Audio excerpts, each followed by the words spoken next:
Welcome to the Slop Farm. Enjoy the video. You'll start by verifying prerequisites so troubleshooting is efficient. First, make sure your iPhone and Apple Watch are paired and connected via Bluetooth or the same Wi-Fi.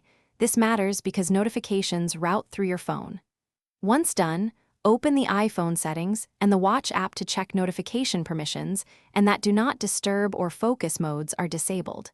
This prevents silent delivery. Finally, restart both devices if you see inconsistent connectivity. That clears temporary routing. Now you'll fine-tune the settings that control what appears on your wrist.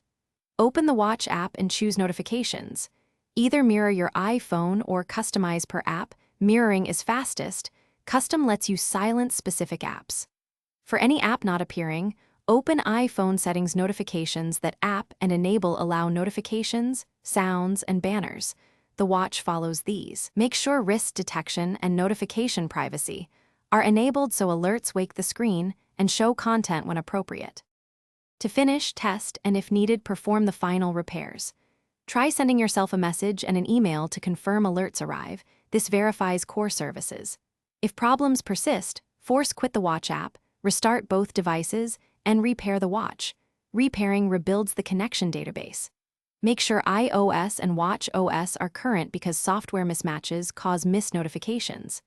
If nothing works, reset network settings on the iPhone as a last resort. Tip: repairing often fixes elusive notification delivery bugs.